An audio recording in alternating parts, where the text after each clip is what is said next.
Hello, अस्सलाम वालेकुम।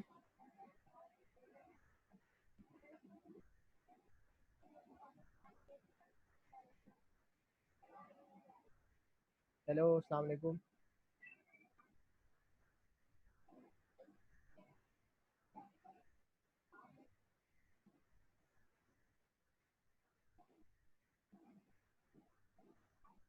वालेकुम सर। वालेकुम अस्सलाम अमजद, क्या हाल है? सर अल्हम्दुलिल्लाह खैरियत सर। अल्लाह का शुक्र। तनवीर भी आ गए। अस्सलाम वालेकुम सर। वालेकुम अस्सलाम। हसन। जी सर। हसन दो है ना, एक हसन फरीद और एक कौन है, हसन कुरैशी। हसन अहमद कुरैशी। Yes sir. हसन अहमद कुरैशी। तो हसन अहमद कुरैशी आते हैं?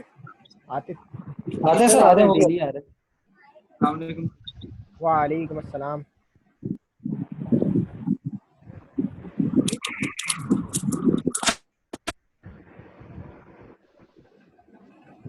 अस्सलाम वालेकुम। वालेकुम अस्सलाम। हम क्या हाल है? अल्हम्दुलिल्लाह सर, आप कैसे? अल्लाह का शुक्र।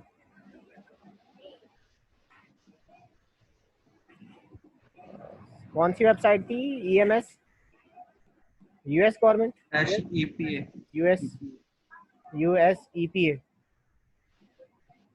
epa.gov/ems। हाँ, .gov/ems साइट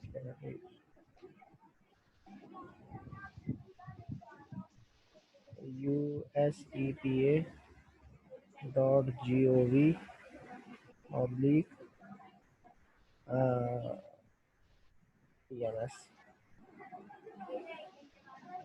क्या है, खुल नहीं रहा मेरे पास। सर जियो भी नहीं था। गूगल में डालता हूँ, चलो। जियो भी नहीं था। जियो भी नहीं।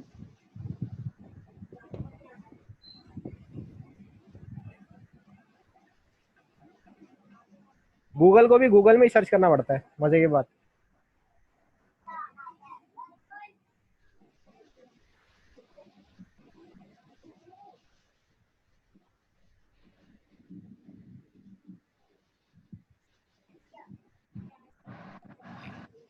भाई अब तक जो पढ़ा है वो सिंपल है मेरे ख्याल में। किसी को क्लैरिफिकेशन चाहिए कुछ? सर वो HPSC के न्यूमेरिकल्स क्या है क्या नहीं, वो बता दीजिएगा बस, ये तो सही है। कौन से न्यूमेरिकल? HPSC के सब्जेक्ट में सर ये तो क्लियर है, उसका तो थोड़ा मसला है। एचपीसी का कल सेशन रखेंगे इंशाल्लाह, उस पर डिस्कस कर लेते हैं। सर काइंडली 6 बजे रखें सर, अभी भी लाइट नहीं थी, पता नहीं कैसे अरेंज किया, कुछ समझ नहीं आ रही। तो क्लास की टाइमिंग। मोबाइल होंगे ना तुम लोगों के पास? कल क्या दिन है? हफ्ता है ना? सर तनवीर, अभी मैं ऑफिस से आया हूँ, 9 बजे कुछ अभी, मतलब तो ऐसा है तो यार, ये तो ऑफिस में मैं 1-2 दफ़ा क्लास अटेंड करी, लेकिन बड़ा मुश्किल हो जाता है यार। वो वहाँ पे तो ज़्यादा सब होते हैं, तो बहुत सारे लोगों की तो जॉब होती है, तो वो मेरे ख्याल से 7 बजे तक तो घर पहुँचते हैं। ये थोड़ा सा हाँ, मसला वो है। जॉब्स वालों के लिए मसला होता है, इस वजह से मैं भी लेट सेशन रखता हूँ। जी सर।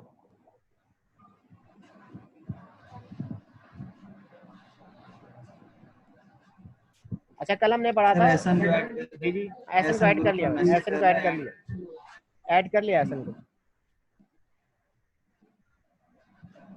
अभी मैं शुरू नहीं कर रहा, पहले सब ऐड हो जाए, क्योंकि 10-12 बच्चे तो आ जाएंगे कम से कम।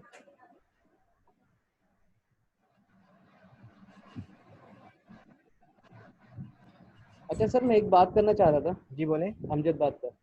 नाम। जैसे सर वालेकुम अस्सलाम। जी सर, ये टाइमिंग क्या है सर? 9:30 की रखी थी ना कल। 9:30 नहीं है? हाँ तो 9:30 है ना। जी सर। तो अभी 9:36 हो गए। अच्छा, हम अमजद कुछ कह रहे थे आप? जी सर, अमजद। सर मैं क्वेश्चन करना चाह रहा था छोटा सा, कि जैसे एजीआई में हमने मल्टीपल यूनिट्स की जो है ईएमएस 14001 की सर्टिफिकेशन करवाई थी एसजीएस से ना। थोड़ी सी ऊंची आवाज में बोलना मुझे। अमजद अच्छा, आवाज। एजीआई में जब मैं काम करता था एजीआई में, तो हमने मल्टीपल यूनिट्स की ईएमएस 14001 के लिए सर्टिफिकेशन करवाई थी एसजीएस से, ठीक है। तो तो सर इसका मतलब मैं डिस्कशन ये मतलब क्लैरिटी करना चाह रहा हूँ, हो सकता है उस वक्त बहुत सारी चीज़ें मिस हुई हुई हो। जैसे पहले तो हम उसके लिए मैनुअल बनाते हैं, फिर मैनुअल में हम रेफरेंस देते हैं प्रोसीजर्स का हाँ हाँ कि भाई फॉर एग्जांपल ये क्लॉज है तो इसका इस क्लॉज के साथ मैनुअल में डिस्क्रिप्शन आ गया थोड़ा सा। मतलब मैनुअल तो हमारी एक समरी होती है कि इस स्टैंडर्ड के अंदर हमने किन किन क्लॉजेस को प्रोसीजर की शक्ल में कवर करना है, ऐसे ही होता है। हाँ वो देखिए मुझे ये नहीं तो वो पता। है ना, हायरार्की ऑफ द डॉक्यूमेंट्स है, जिससे manual policy at the end तक पॉलिसी तक आप ड्राइव करते हैं। नहीं, नहीं मैं अलग बात कर रहा हूँ। आप उसकी बात करें कि इनिशियल फेज में आपने डॉक्यूमेंट्स कौन से लेने या इम्प्लीमेंट हुआ हुआ जी है जी तो वही नहीं इनिशियल फेज में फॉर एग्जांपल कहीं हमें इम्प्लीमेंट करना है, कहीं हमें करना है। हाँ ईएमएस जो है वो इम्प्लीमेंट करना है, सही है। तो उसके लिए तो पहले तो प्रोसीजर डेवलप होता है, वो फिर उसके प्रोसीजर्स साथ हम बनाएंगे ना आप, बिल्कुल प्रोसीजर्स कुछ भी बनाते हैं। नहीं है, कुछ भी नहीं है आपके पास, साफ बात है, तो आपको प्रोसीजर्स बनाने पड़ेंगे, जी एसओपीज डिजाइन करनी पड़ेंगी, फिर ठीक जाके ही ठीक बनता है। वो कुछ भी नहीं होता तो बहुत प्रॉब्लम होती है एक एक चीज। जी फिर जी जब शुरू में हम बना के उसको अप्लाई करते हैं तो बाज दफा रिजल्ट बहुत अपोजिट आता है, पता ही नहीं चलता हुआ क्या जी सर, ऐसे ही है ऐसे ही है। शुरू में रिजल्ट आपको डिजायर्ड नहीं मिलते, बहुत प्रॉब्लम्स होती हैं कहीं ना कहीं। मतलब कहते हैं ना झोल रह जाता है, वो झोल रह जाता है वो। जी। तो ये भी बड़ा एक टेक्निकल चीज है। आपने लगाया, पैसा लगा दिया, बाज दफा जो है ना आधा पैसा गायब हो जाता है। मैं फार्मा में काम करता था, हब हब फार्मास्यूटिकल पे। तो उन्होंने मुझे शुरू में 6000 या 2007 की बात बता रहा हूँ मैं आपको, मेरी हायरिंग हुई क्यूसी क्वालिटी कंट्रोल के अंदर। तो जी वाटर पे ज़्यादातर काम होता था मेरा। तो वो तकरीबन 6000 उस वक्त दे रहे थे, 6000 रुपये पे रखा। फार्मा में पैसे वैसे ही कम है, आपको पता है।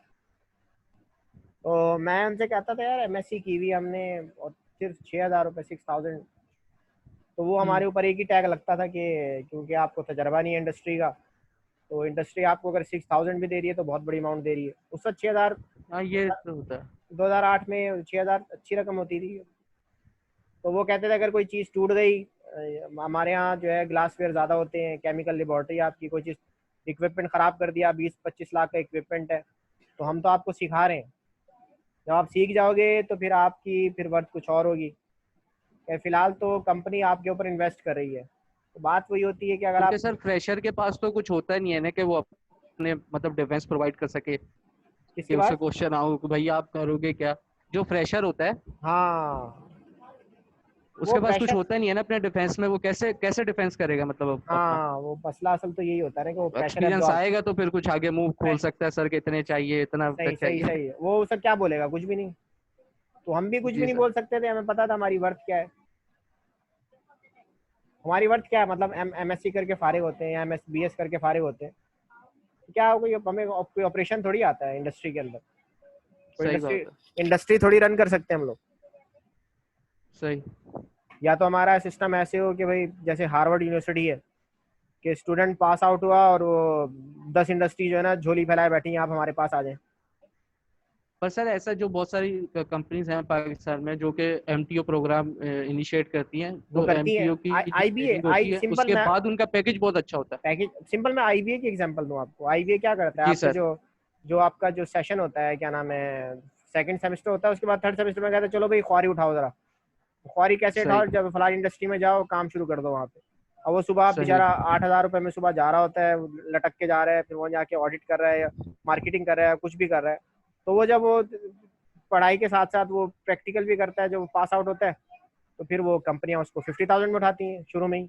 हम्म हम्म। तो यही है। एक अब फेसबुक वाला है, आप जो फेसबुक वाले जो मार्क जुकरबर्ग साहब हैं, उन्होंने क्या किया था, ये एडमिशन नहीं दे रहे थे इनको। जो यूनिवर्सिटी इनको एडमिशन दे चुकी थी या कोई प्रोजेक्ट था इनका फाइनल, तो यूनिवर्सिटी ने कहा यार तुम किस चक्कर में लग गए हो, फेसबुक बना रहे हो, फजूल की चीज़ है, क्या ना इससे तुम्हारी कुछ वो है। तो उस बंदे ने शायद छोड़ा या कुछ भी किया, उसने वो एजुकेशन छोड़ दी। उसके बाद वो फेसबुक चलाने लगा। बाद में हार्वर्ड यूनिवर्सिटी वाले उसको बुलाने के बाद ऑनररी उसको पीएचडी की डिग्री दे रहे। तो अच्छा। हाँ हाँ ऐसा हुआ है। मतलब कि इंसान के अंदर स्किल्स हैं, हर पर्सन के अंदर कोई ना कोई स्किल होती है, गॉड गिफ्टेड अल्लाह रखता है उसके जी अंदर। सर। अब वो यूज करे ना वो करे इसलिए उसकी कहते हैं बात। ना वो सारे दोस्त काम के होते हैं, कोई फजूल नहीं होता। कहीं ना हाँ कहीं काम आ जाते कहीं ना हैं। कहीं। अच्छा एक बात मैं आपको एक बात बताऊं, हमारे यहाँ टैलेंट की कमी नहीं है। नैयरी अस्सलाम वालेकुम। नय्यरीन अस्सलाम वालेकुम। वालेकुम अस्सलाम सर। आपको आवाज़ आ रही ना मेरी? अच्छा, मैं ये कह रहा था कि हमारे यहाँ टैलेंट की कमी नहीं है। स्टूडेंट्स जो हैं वो पास आउट होते हैं, उनको बहुत कुछ आता है। मेरा एक कज़न था, वो कहता था कि भाई हमारे 90% आबादी जो है पाकिस्तान की, वो काम ही नहीं करना चाहती। 10% वो है जो काम करना चाहती है और वही कमाती है फिर बैठ के। अब देखो हमारे पास कुछ भी नहीं है, मतलब हम किस चीज़ की प्रोडक्शन कर रहे हैं? ना हमारे पास इंडस्ट्री है, ना हमारे पास कोई सर्विसेज डिपार्टमेंट है। क्या है हमारे पास? आईटी में हम लोग नीचे हैं, और सर्विसेज को देख लें उसमें हम लोग नीचे।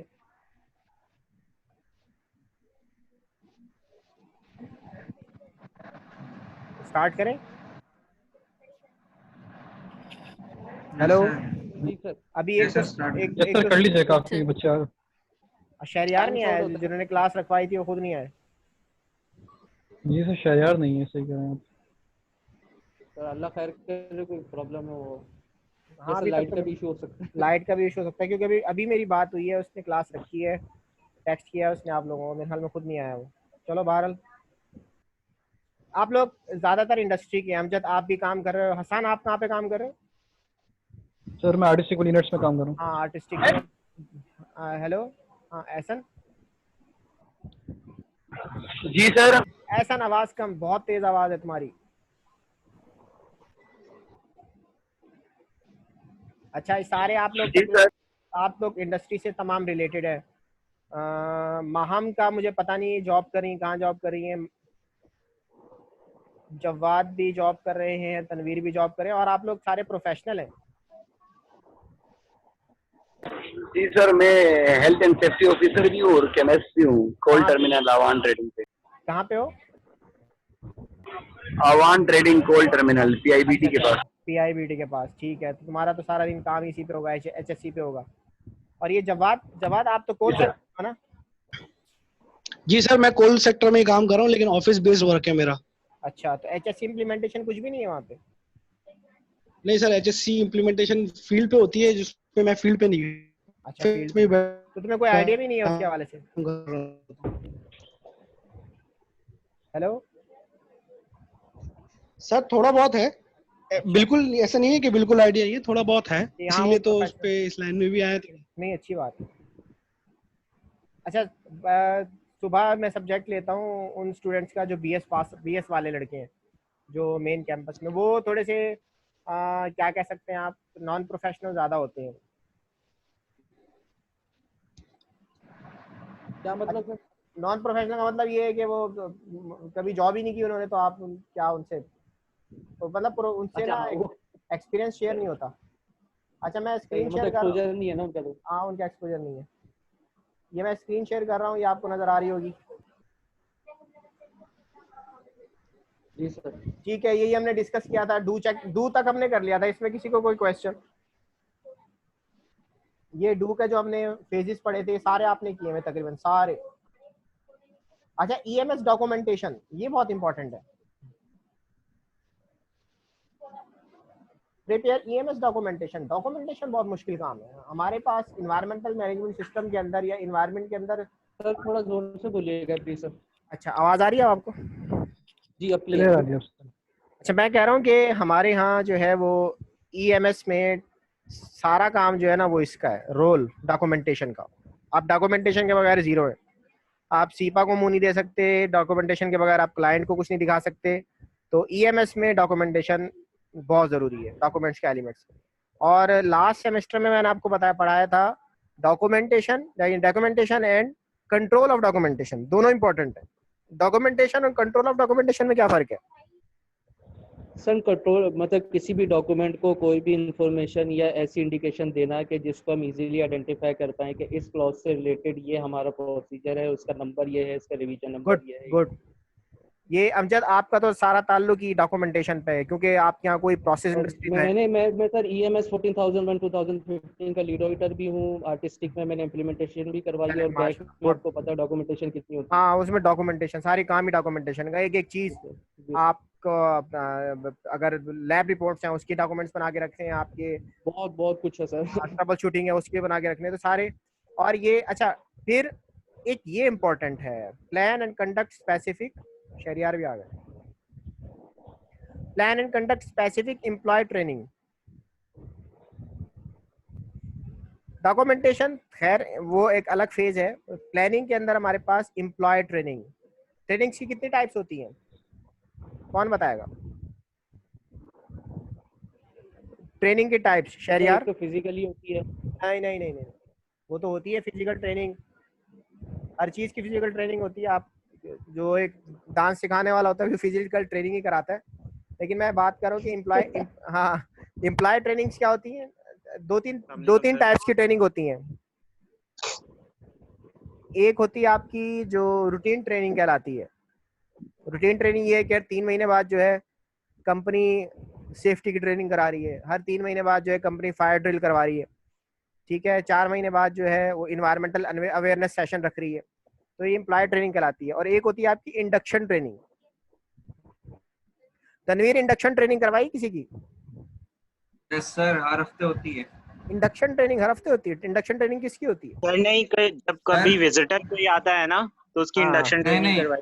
नहीं नहीं नहीं, उसमें ये होता है जो आपके सर हर महीने जितनी हायरिंग होती है ना आपकी आफ्टर 1 मंथ, हाँ, फॉर एग्जांपल आपने कितने लोग न्यू हायर एम्प्लॉयज की जो ट्रेनिंग होती है उसको इंडक्शन ट्रेनिंग बोलते हैं। दोनों बातें शहरियार भी ठीक कह रहे हैं, आप भी ठीक कह रहे हैं। जो नई एम्प्लॉय हायर होते हैं उनको इंडक्शन मींस नई इंडक्शन है तो आप तो ट्रेनिंग देंगे, और इसके अलावा कंपनी जो की पॉलिसीज, हाँ प्रोसीजर्स, फैसिलिटीज प्रोसीजर्स क्या के बारे है में बताएंगे। आप बताएंगे ना, एक जो नया बंदा आ रहा है, चाहे वो उसके पास 10 साल का तजर्बा है, उसको नहीं पता इंडस्ट्री के हवाले से, तो प्रोसीजर्स बताएंगे आप उसको, डॉक्यूमेंटेशन दिखाएंगे, आप उसको हैजर्ड दिखाएंगे कि ये हैजर्ड हो सकते हैं, आप उसको कंपनी का विजिट कराएंगे, आप उसको अरेंजमेंट्स क्या है आपकी, आपके अरेंजमेंट सेक्शंस क्या है, आपने अरेंजमेंट कैसे की हुई है, क्या इमरजेंसी प्रोसीजर है, सारी इंडक्शन ट्रेनिंग होगी।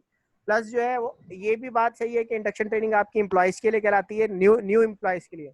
और इंडक्शन ट्रेनिंग ये होती है कि आपको कंपनी में कोई विजिट करने आया है, तो विजिट करने से पहले वो ट्रेनिंग तो नहीं होती, वो एक tool box talks orientation type या ओरिएंटेशन कह लें आप, कि आपके जो जो जो स्टूडेंट्स हैं या जो विजिटर है उसको बताया जाता है कि भाई ये प्लेसेस हैं आपकी, इस पे हाथ लगाना है, इस पे हाथ नहीं लगाना। जैसे हम ट्रीटमेंट प्लांट देखने गए थे, जब मैं उर्दू यूनिवर्सिटी में था, तो हम हैंडटेक्स कंपनी में गए थे ट्रीटमेंट प्लांट पे, तो उन्होंने पूरा प्रोसीजर बनाया हुआ था कि सर आप ये केमिकल है, इस पे हाथ मत लगाइएगा, और आपके स्टूडेंट फलानी जगह पे नहीं जाएं। तो ये इंडक्शन ट्रेनिंग कहलाती है। तो ट्रेनिंग भी बहुत जरूरी है। उमर रहमान होते हैं ना? उमर रहमान होते हैं, किसने कहा? हाँ, अमजद क्लास फेलो तो सर मेरे। उमर रहमान मेरा स्टूडेंट है। हाँ, मुझे बताया तो बोला। अच्छा अच्छा, ये एम्प्लॉय ट्रेनिंग हो या कंडक्शन ट्रेनिंग, इसके अंदर कुछ मजीद मैं नहीं बताऊंगा आपको, तकरीबन आपको सब आता है, ठीक है। ये पॉइंट्स आपने सब डिस्कस कर लिए मेरे ख्याल में, ये वाले। अभी भी किसी को कोई क्वेश्चन है तो मुझसे पूछ ले। अरे वही आपने प्लान डू चेक वही खोला हुआ है ना, ये सिर्फ डू फेज खोला हुआ है, डू फेज, ईगो। ठीक है। प्लान फेज पढ़ लिया था, डू फेज हमने पढ़ लिया, अब मैं पढ़ाऊंगा आपको। आज मैं सोच रहा हूँ ये चेक फेज डिस्कस कर ले, और चेक फेज की मैंने स्लाइड्स भी अपलोड की हैं। चेक पॉप मार में चेक फेज के अंदर क्या आता है माहम? परफॉर्मेंस मेजरमेंट है, फिर ऑडिट है sir. Sir measuring performance. Good. और ऑडिट।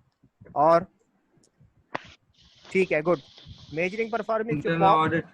जो पॉपी मार था ना, पॉपी मार, पॉप तो आपका इसके अंदर आ गया, इम्प्लीमेंटेशन इसके अंदर आ गया। जो चेक फेज है उसके अंदर वो उसमें मार आता है, मतलब मेजरिंग परफॉर्मेंस एंड ऑडिट, दो चीजें आती हैं।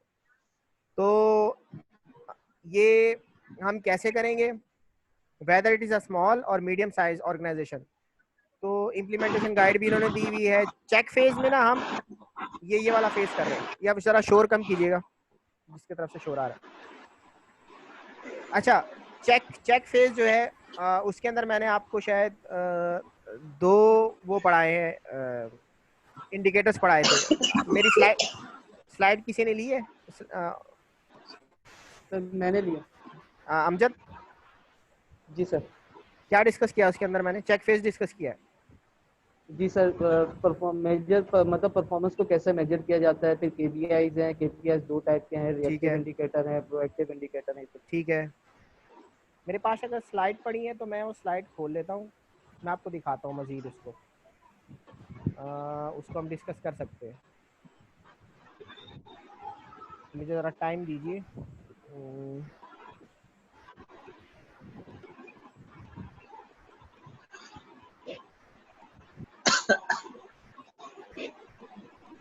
आसान फरीद,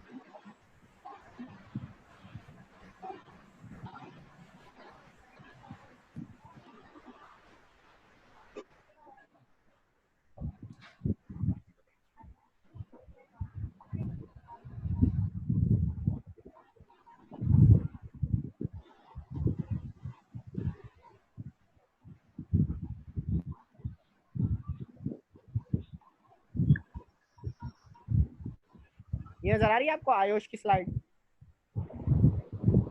जी सर। ये मेजरिंग परफॉर्मेंस है 7 मॉड्यूल। ये इसमें से मैं कुछ आपको पढ़ा देता हूँ। यही बातें मैंने आपको पढ़ाई हैं। शहरियार ये जरा देख लेना आप सब लोग। What performance measurement about measuring performance यानी चेक। सर ये पीपीटी जो आपने पीपीटी ये वही है जो आपने अपलोड किया वही है? नहीं ये नहीं है, ये अपलोड नहीं की मैंने। ये कहाँ से पढ़ा रहे हैं आप? ठीक है, ये मैं अपनी तरफ से पढ़ा रहा हूँ। तो आयुष में मेजरिंग परफॉर्मेंस बहुत अच्छा दिया हुआ है। What's performance measurement about, how do you measure. या हेल्थ एंड सेफ्टी है। मैं अगर इसको इन्वायरमेंटल परफॉर्मेंस कर दूं तो वो सेम बात है। और ऑडिटिंग क्या होता है। तो अगर मैं इसको लेके चलूं यहाँ पे, ये आपको नजर आ रहे हैं, क्लिप्स नजर आ रहे हैं आप सबको? जी सर। ठीक है, हम चेक फेस का मेजरिंग परफॉर्मेंस पर क्लियर है सर। क्लियर है ना? तो व्हाट्स परफॉर्मेंस मेजरमेंट अबाउट। अच्छा, यहाँ एक इन्होंने स्लाइड दिखाई है। Although we may not realize it, we measure our performance in all aspects of our life। ठीक है, हमें नहीं सॉरी हमें पता नहीं होता, लेकिन हम फिर भी ना अपने तमाम एस्पेक्ट्स पे अपनी परफॉर्मेंस मेजर कर रहे होते हैं। ठीक है, हम सोते हुए भी ना अपनी परफॉर्मेंस मेजर करते हैं। एग्जाम्पल यहाँ पे दी है कि ये एक बच्चा है बेचारा जो इंटरव्यू देने आया है। अब ये इंटरव्यू देने के बाद एक जगह से रिजेक्ट हुआ। जब नेक्स्ट टाइम जाएगा तो अपनी परफॉर्मेंस मेजर करेगा, मैंने कहाँ गड़बड़ की थी, कहाँ मेरी मिस्टेक्स थी, क्या क्या चीज़ मैंने बोलनी है, क्या नहीं बोलनी, क्या नॉलेज में लेके जाना है, किस चीज़ का मुझे जवाब देना है, मेरी ड्रेसिंग कैसी होनी चाहिए। तो ये अपनी परफॉर्मेंस मेजर कर रहा है। इसी तरह फुटबॉल मैच हो रहा है तो आपकी आवाज़ नहीं आ रही। अब आ रही है आवाज़ मेरी? हेलो, आवाज़ आ रही है अब आपकी? जी अब सही, जी अब सही है। ठीक है, इसके अलावा हम अपनी परफॉर्मेंस मेजर कर रहे होते हैं। कभी मैच हो रहा हो, मैच के अंदर फुटबॉल में लोग अपनी परफॉर्मेंस मेजर करते हैं कि भाई गोल हमने ज़्यादा मारे या उन्होंने ज़्यादा मारे। या पाकिस्तान और इंडिया का मैच हो रहा है तो उसमें परफॉर्मेंस पता चलती है कि हमारी टीम कहाँ पे और उनकी टीम कहाँ पे। इसी तरह फाइनेंस, कोई स्टॉक अपडेट है, उसमें पता चलता है कि भाई प्रॉफिट्स हो रहे हैं, गुल अहमद को प्रॉफिट हुआ है, रजबी को प्रॉफिट हुआ है स्टॉक एक्सचेंज के अंदर, या वो डाउन की तरफ जा रहा है। तो ये परफॉर्मेंस हर कोई मेजर करता है, सिर्फ एक एस्पेक्ट्स पे नहीं करता। हम परफॉर्मेंस बिजनेस में भी करते हैं चेक, हम इंडिविजुअल भी, हर पर्सन अपनी परफॉर्मेंस चेक कर रहा होता है। आप चेक नहीं करते क्या परफॉर्मेंस अपनी? भाई मैं 60,000 फर्ज किया आप में जो कोई 60,000 ले रहा है सैलरी, अब वो कहेगा यार मैं 60,000 ठीक है मैं कमा रहा हूँ, लेकिन मैं 60,000 वाला बंदा नहीं हूँ, मुझे और ज़्यादा मिलने चाहिए। कोई 45 ले रहा है, कोई 30 ले रहा है। तो हर कोई ये सोचता है यार मैं मेरी परफॉर्मेंस तो काफ़ी ऊपर आ चुकी है, मैं स्टिल उन्हीं पैसों पे खड़ा हूँ। तो हर कोई अपनी परफॉर्मेंस मेजर कर रहा होता है और उसको पता नहीं होता। तो we may not realise it, we measure our performance in all aspects of our life. ठीक है, अब क्या है इसमें इन्होंने एक अरे यार यहाँ देखें वही एग्जाम्पल है जो मैंने बोर्ड पे दी थी कि परफॉर्मेंस मेजर करने के लिए हम क्या करते हैं, क्या सेट करते हैं, इंडिकेटर्स। ठीक है, हम इंडिकेटर सेट करते हैं। अब ये एक एग्जांपल है कि सपोज ये गाड़ी है और ये अगेन मैं वो एग्जांपल दूंगा, कराची से हैदराबाद जा रही है और ये हैदराबाद जा रही है तो ये अपनी परफॉर्मेंस मेजर करेगी और उसमें कुछ इंडिकेटर सेट करेगी। वो इंडिकेटर क्या हो सकता है? वो इंडिकेटर ये होगा कि what is going on around us. जो 3 पॉइंट्स मैंने आपको बोर्ड पे समझाए थे कि हमारे इर्द गिर्द क्या हो रहा है। मिसाल के तौर पे मेरा फ्यूल कितना है, फ्यूल इतना है कि मैं हैदराबाद पहुंच सकता हूं। अगर मैं नूरियाबाद पे पहुंचा हूं तो क्या मैं हैदराबाद पहुंच सकता हूं इतने फ्यूल में? फिर मेरी स्पीड कितनी है, क्या ये स्पीड इनफ है पहुंचने के लिए, ठीक है, और कितने किलोमीटर मैं तय कर चुका हूँ, ठीक है। तो ये कितने किलोमीटर्स कितने माइल्स मैंने कवर किए हैं, मेरे इर्द गिर्द क्या हो रहा है, सॉरी मेरे इर्द गिर्द क्या हो रहा है, तो इसमें स्पीड और फ्यूल आ गया। फिर दूसरे नंबर पे what has happened so for, अब तक क्या हो चुका है, 10 बजे मैं निकला था, अब क्या हो रहा है 12 बज रहे हैं, ठीक है, और 12 बज रहे हैं, मेरी स्पीड 32 है और इतने माइल्स मैं कवर कर चुका हूँ। और आखिरी क्या है कि what might we need to respond to, अब मुझे क्या करना है, मैंने 1 बजे पहुंचना है, तो आया मेरी स्पीड इनफ है या मुझे बढ़ानी पड़ेगी, सावधान बढ़ानी पड़ेगी। तो कारकर्दगी मेजर करने के लिए हम इंडिकेटर्स सेट करते हैं, तो इंडिकेटर्स हमारे KPIs कहलाते हैं, की परफॉर्मेंस इंडिकेटर्स, और उसी की बेसिस पे बेंचमार्किंग होती है। बेंचमार्किंग क्या होती है नोमान? नोमान अहमद, आइडिया कोई आइडिया नहीं है? सर, आइडिया नहीं सर। तनवीर, बेंचमार्किंग क्या होती है?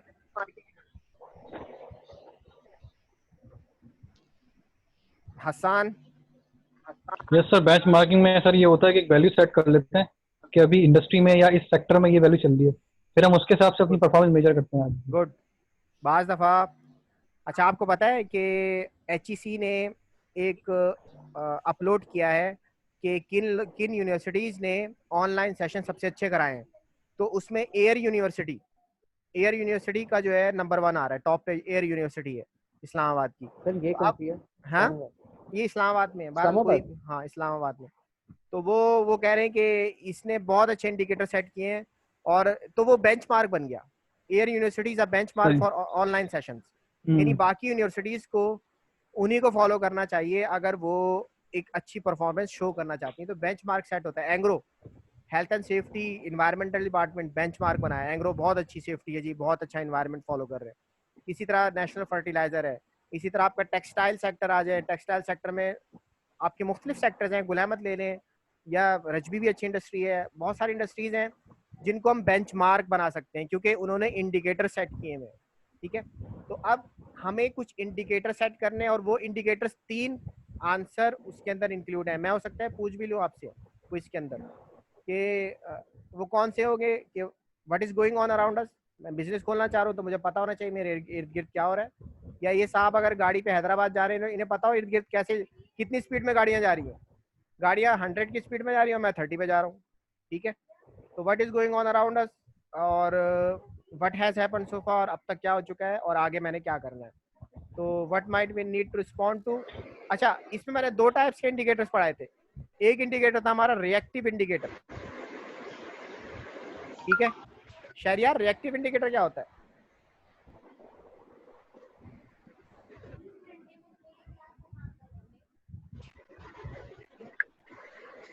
शहरियार या मुझे वो बता दें, क्या नाम है, तनवीर बता दें रिएक्टिव इंडिकेटर क्या होता है। हेलो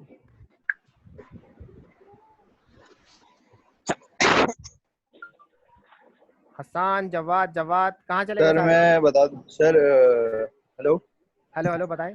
हेलो हाँ जी सर, रिएक्टिव इंडिकेटर्स मिसाल के तौर पे जिनको देखते हुए हमें रिएक्ट करना पड़ता है। मिसाल के तौर पे हमने एक इंडिकेटर सेट किया हुआ है कि हमारी इस मिसाल के तौर पे कि बीओडी की आवाज हल्की आ रही है। जी सर, हेलो। हाँ बोले जी सर, मिसाल के तौर पे हमने बीओडी की वैल्यू एक इंडिकेटर के तौर पे सेट की हुई है कि हमारी जो बीओडी की वैल्यू है वो 50 से अबव जाएगी तो वो हमें इंडिकेट करेगी कि हम जो है वो जो हमारे की इंडिकेटर्स हैं उससे हम ऊपर जा रहे हैं, यानी वो इंडिकेट कर देगी हमें। ठीक है। तो जो प्रीवियस इस तरह की इंडिकेशंस आती रही हैं हमारे पास, मिसाल के तौर पे हम 6 महीने बाद देखेंगे प्रीवियसली कितने ज्यादा हमारे पास जो है वो वैल्यू 50 से ऊपर गई है, तो उसके फिर अगेंस्ट में हमें रिएक्ट करना पड़ेगा उसको कंट्रोल करने के लिए। हम ऐसे ही तो नहीं चलने दे सकते चीजों को। ठीक है। तो जो इस तरह के इंडिकेटर्स होते हैं जिनके ऊपर हमें रिएक्ट करना है वो रिएक्टिव इंडिकेटर्स के जुमरे में आते हैं। ठीक है, गुड। यानी प्रीवियस आपके जो एक्शंस होते हैं उनको हम रिएक्टिव इंडिकेटर कहते हैं। इस एग्जांपल में ये कितने किलोमीटर की स्पीड पे जा रही है, कितना टाइम हमने गुजारा है, कितने किलोमीटर किए हैं, कितनी स्पीड है, तो ये हमारा रिएक्टिव इंडिकेटर है। ये हमें बताएगा कि आगे हमें क्या करना है। तो measurement that gives us information।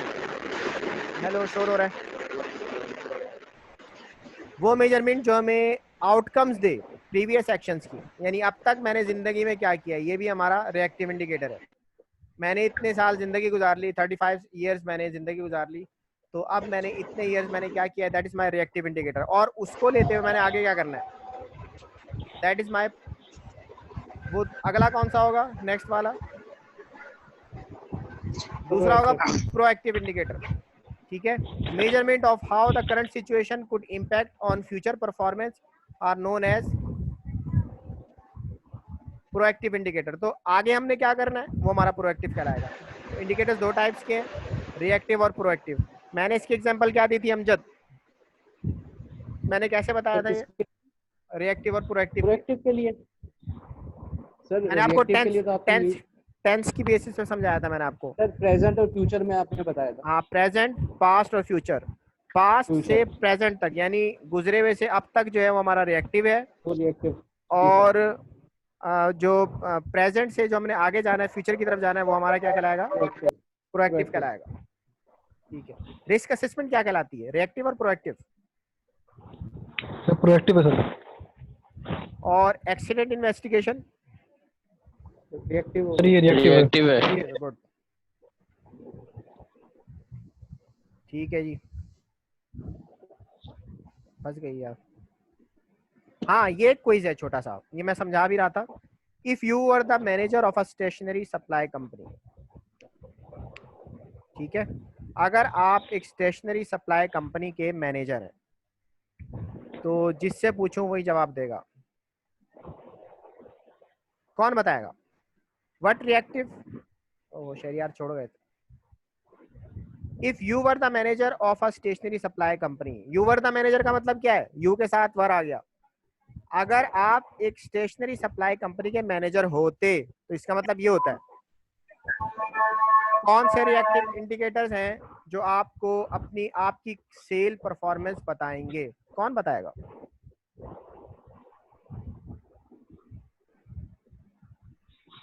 Participants हमारे पास है ना, इनसे पूछ लेते हैं। जवाद,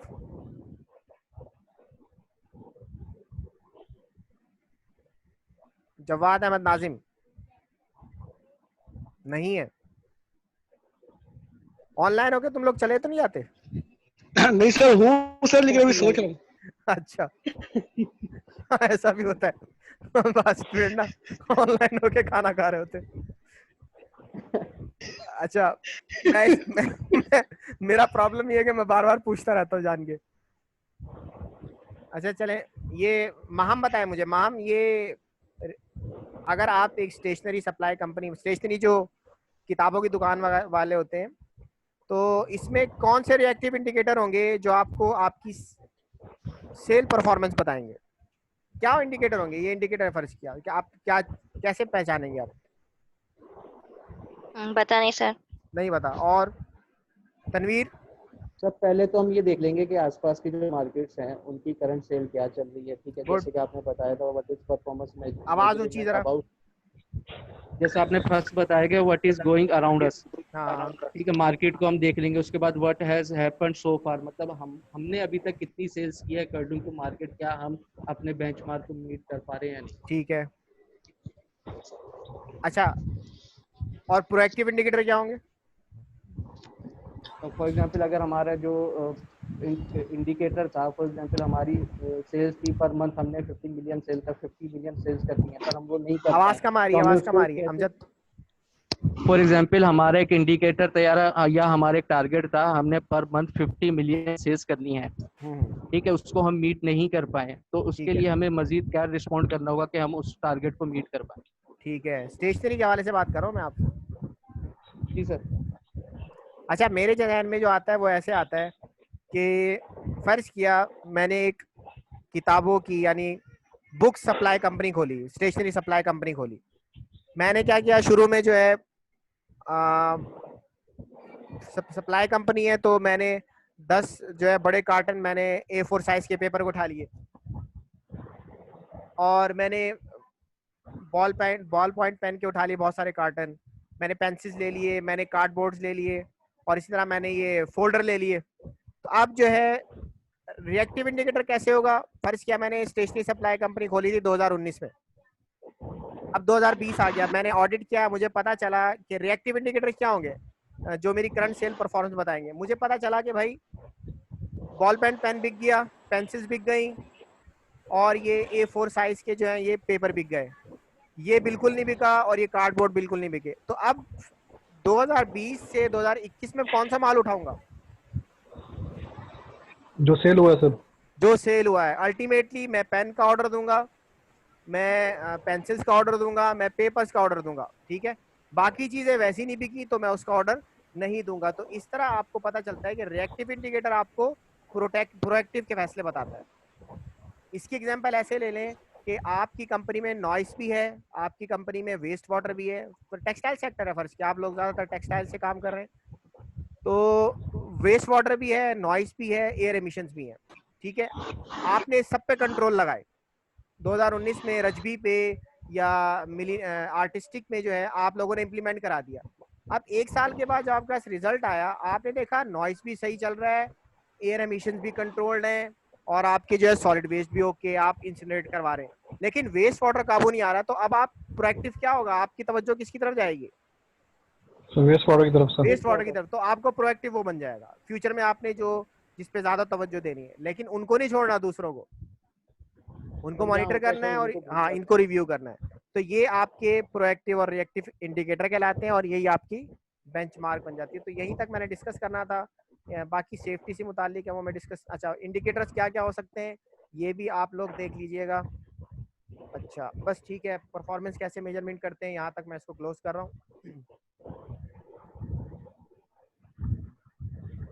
अच्छा आप लोगों को कोई क्वेश्चन? आप लोगों ने मेजरिंग परफॉर्मेंस देखना है, मैंने 2 लेक्चर्स अपलोड किए हैं और आज की कन्वर्सेशन भी की है। आप में से किसी को कोई क्वेश्चन हो मेजरिंग परफॉर्मेंस के हवाले से तो उसको पूछ लीजिए, और आपने जो है फर्दर इसके अंदर यहाँ देख के आना है। नेक्स्ट टाइम मैं आपको ऑडिट पढ़ा दूंगा, ऑडिट क्या होता है। Corrective action, corrective action kindly tell us के नेक्स्ट डे क्लास कब होगी? नेक्स्ट डे मैं बता दूंगा, मैसेज कर दूंगा। आप लोग बताएं टाइमिंग क्या होनी चाहिए। एक टाइमिंग मैं असल में सर डायरेक्ट डिसाइड होता है, लड़के कहते हैं, फिर मजबूरन मानना होता है। मैं दूसरा दिन यहाँ पे रोड पे बैठा हूँ। ओहो भाई देखो बात सुनो, संडे को अगर मैं लेक्चर रखूं 10 बजे तो आप लोग सब प्रेजेंट होंगे? सर 11 बजे कर ले, क्योंकि हम थोड़े से वर्कर है, इतने जल्दी नहीं उठ पाते, लेट होते। तो बात यही ना कि वो फिर मेरी भी बाज़ दफा संडे को मीटिंग हो जाती है क्योंकि सारा ऑनलाइन काम हो रहा है। ठीक है सर, रात की टाइमिंग ही सही है सर। अच्छा, और दूसरा मैंने डिस्कस करना था कि एक तो आपने ये EPA.Government EMS guideline developing environmental management system, ये आप पूरा करेंगे अपने इस कोर्स के अंदर। दूसरा जो है ISO 14000 उसकी भी मेरे पास वो है, क्या नाम है, पूरा स्टैंडर्ड पढ़ा हुआ है ISO का, वो मैं शेयर करूंगा, उससे पढ़ना है आपने। और साथ साथ छोटे छोटे असाइनमेंट्स हैं वो आपने कंप्लीट करने हैं। और अगर आप में से मेहनत कर सकते हैं तो कोशिश करके एक इन्वायरमेंटल मैनेजमेंट सिस्टम या इन्वायरमेंटल मैनेजमेंट प्लान किसी भी इंडस्ट्री का आप डेवलप करके दिखा दें, ऑलरेडी डेवलप ना हो। ये नहीं कि तनवीर आए वो कहें सर मेरे पास जो रजबी का पड़ा हुआ है वो जमा कर लें, इसी तरह जो है वो हसान आए कह लेंगे सर वो मेरे पास जो है ना वो आर्टिस्टिक का पड़ा हुआ है। शहरियार आएंगे भाई सर मैंने तो पुरानी एक रिपोर्ट पढ़ी हुई है, और ये क्या नाम है अमजद आए कि सर मैं तो UBL में काम कर रहा हूँ या इस्लामिक किसी भी बैंकिंग सेक्टर में, मेरे पास तो ISO का ही पड़ा हुआ है। तो कोई इंडिपेंडेंटली आप काम करके दिखाएं मुझे, ताकि एक आपकी प्रैक्टिस भी हो और हम भी देख लें कि आप लोग तो माशाल्लाह खुद एफिशिएंट हैं, अपनी एरिया के अंदर मुझसे भी ज़्यादा एक्सपर्ट हो सकते हैं, लेकिन आप थोड़ा सा कंप्लीट करके दिखाएंगे एज अ प्रोजेक्ट, ठीक है। और मैं चाह रहा था कि प्रेजेंटेशंस भी रखूं। रख लें सर। प्रेजेंटेशन है क्या कह रहे हैं? Presentation will be fine sir. है ना, प्रेजेंटेशन रख लें क्योंकि मैंने 30 मार्क्स को अकोमोडेट करना है। वो मैं कैसे करूंगा, मैं क्विज डाल दिया, फर्ज किया 5 नंबर का क्विज 5 नंबर का होगा, ठीक है, 5 नंबर मैं अटेंडेंस के ले लूं तो 20 मार्क्स स्टिल वो मैं कहाँ अरेंज करूंगा, मुझे शो करना है। तो प्रेजेंटेशन एंड क्विज, प्रेजेंटेशन ठीक है सर, प्रेजेंटेशन एंड क्विज जो है ना वो आप पार्ट है आपके उसका क्या नाम है, तो आप इंडिविजुअली दे दें 5-5 10-10 मिनट की प्रेजेंटेशन, या मैं तो काफ़ी बोल चुका हूँ, अब आप लोग भी बोलें कि आप लोग कैसा अच्छा बोलते हैं। सर वैसे असाइनमेंट कब तक देना है? असाइनमेंट जमा करा दें, इसी हफ्ते जमा करा दें। मेरे पास टाइम नहीं है, बिल्कुल आखिरी मिनट है। इतने हफ्ते इतनी जल्दी कैसे बनेगा ये सब कुछ? कौन सा असाइनमेंट भाई? पॉलिसी का पूरा असाइनमेंट दिया है, पॉलिसी का असाइनमेंट दिया है भाई मैंने। अच्छा सिर्फ पॉलिसी बनानी है? हाँ तो वो अच्छा तुम सही है। एक हफ्ते में नहीं बना सकते। सर डिस्कनेक्ट नहीं वो मैं समझा आप कह रहे पूरा मैनेजमेंट प्लान। अरे भाई नहीं, वो इतने आराम से नहीं बनता है इतनी।